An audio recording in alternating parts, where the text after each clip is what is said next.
이사야서 15장의 말씀인데요. 우리 6절까지의 말씀을 우리 한 절씩 교독하겠습니다. 이사야서 15장 1절에서 6절의 말씀을 함께 교독합니다. 모압에 관한 경고라. 하룻밤에 모압 알이 망하여 패망하게 황폐하게 될 것이며 하룻밤에 모압 가르가 망하여 황폐할 것이라. 그들은 바윗과 기본 신당에 올라가서 울며 모압은 느보와 메드바를 위하여 통곡하는도다. 그들이 각각 머리카락을 밀고 각각 수염을 깎았으며 거리에서는 굵은 데로 몸을 동였으며 지붕과 넓은 곳에서는 각기 애통하여 심히 울며 헤스본과 엘르알레는 부르짖으며 그들의 소리는 야하스까지 들리니 그러므로 모압의 군사들이 크게 부르짖으며 그들의 혼이 속에서 떠는도다. 내 마음이 모압을 위하여 부르짖는도다. 그 피난민들은 소알과 에글랏 슬리시아까지 이르고 울며 루힛 비탈길로 올라가며 호로나임 길에서 패망을 울부짖으니 니무린 물이 마르고 풀이 시들었으며 연한 풀이 말라 청청한 것이 없음이로다. 아멘. 우리가 이사야서 말씀을 아침마다 묵상하고 있습니다. 우리가 함께 나누었듯이 이사야 12장까지는 남유다에 대한 심판과 회복에 대한 예언이 중심적인 내용이죠. 그리고 13장부터는 북이스라엘을 포함한 세계 열국에 관한 심판이 중점적으로 기록되어져 있습니다. 우리가 어제 말씀 가운데 블레셋의 멸망을 함께 나누었고 아수르의 멸망을 함께 나누었습니다. 이 이사야서에 기록되어져 있는 열방은 바벨론, 아수르, 블레셋, 그리고 우리가 오늘 함께 나눌 모압, 구스, 애굽, 아라비아입니다. 우리가 어제 14장의 말씀을 통해서 나누었듯이 하나님께서는 특정 민족이나 국가만을 한정해서 심판하시는 것이 아니라 어떠한 민족이라도 하나님 앞에 죄를 범했을 때, 다시 말하면 교만했을 때 하나님께서는 그들에게 경고와 심판을 내리셨음을 우리는 알게 됩니다.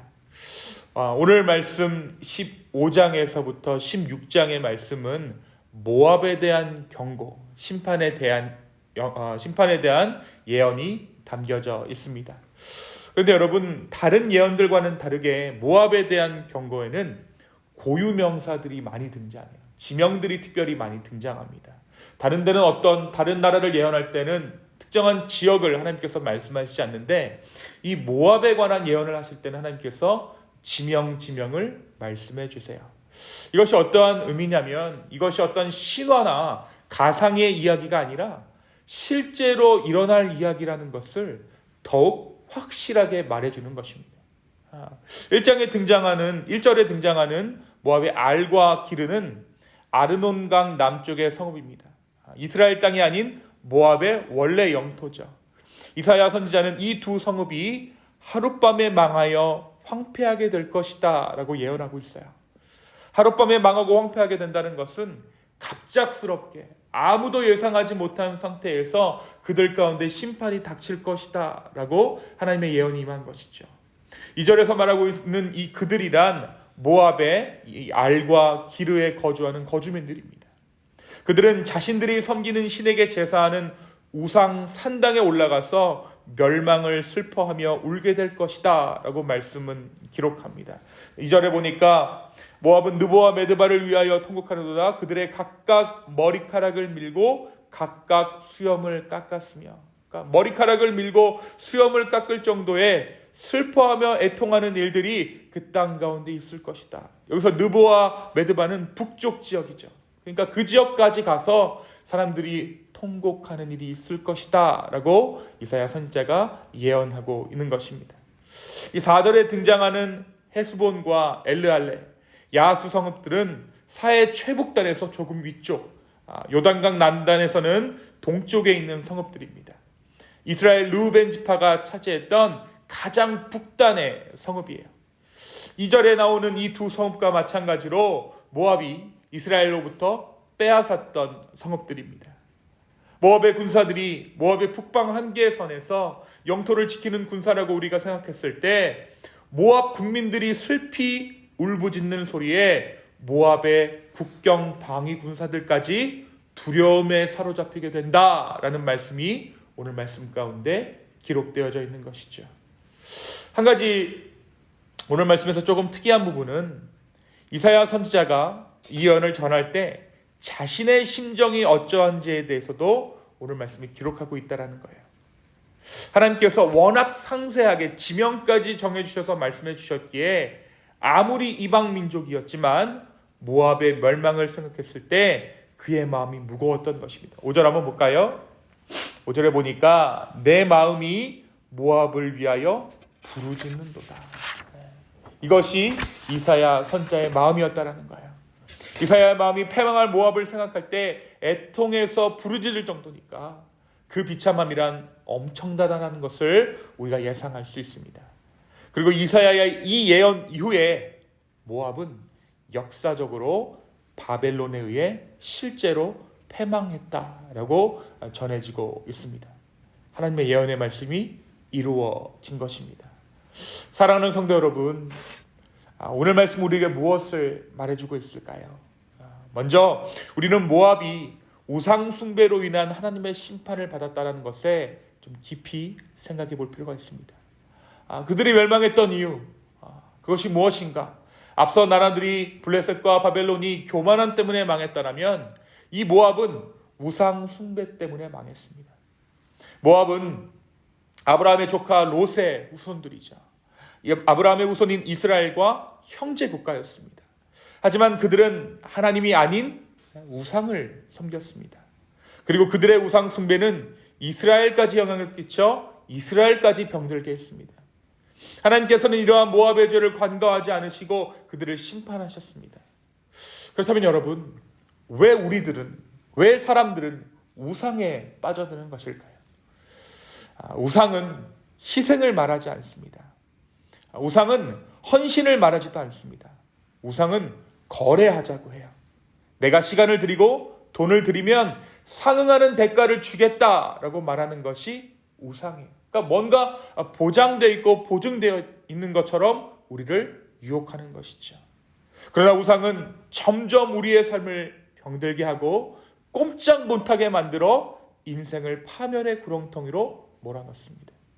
조금씩 그 우상과 거래하다가 결국에는 파멸에 이르는 것이 우상의 실체라는 것이죠. 우리는 하나님보다 훨씬 더 믿을만해 보이기 때문에 우상을 섬깁니다. 사랑하는 성도 여러분, 내가 가진 그 어떤 것이라도 우상이 될 수 있습니다. 또 내가 소망하는 그 무엇도 우상이 될 수 있습니다. 오늘 이 아침 우리에게 있는 그 어떤 우상이라도 발견하게 하시고 또 그 우상을 기꺼이 버릴 수 있는 지혜와 용기를 구하는 이 아침 되기를 예수님의 이름으로 축원합니다. 주님, 나에게 가르쳐 주십시오. 내가 섬기는 우상이 무엇입니까? 나의 우상이 무엇입니까? 그리고 그것을 버리게 하여 주십시오 라고 간구할 수 있는 이 아침 되기를 축원합니다. 두 번째, 오늘 말씀에서 이 이사야 선지자가 모압에 임할 급작스러운 심판에 대해서 이야기하죠. 갑자기 망할 것이다 라고 이야기합니다. 하룻밤 사이에 모압의 관문 도시인 모압 알과 모압 기르가 패망하고 주요 도시들이 통곡하고 있습니다. 백성들은 머리를 밀고 수염을 깎으며 절망하고 군사들은 두려움에 떨고 있어요. 그런데 이 모습을 보며 예언자가 애통해하고 있습니다. 이사야 선지자가 슬퍼하고 있는 거예요. 사실 이사야는 모압을 향해 애통할 이유가 없죠.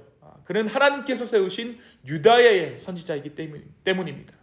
그런데 이 이사야 선지자가 모압을 보면서 아파하고 있어요. 모압은 심판당할 만한 그 죄를 갖고 있었죠. 창세기에서 보면 계속해서 모압은 심판당할 것이다라는 것이 하나님의 말씀이었어요.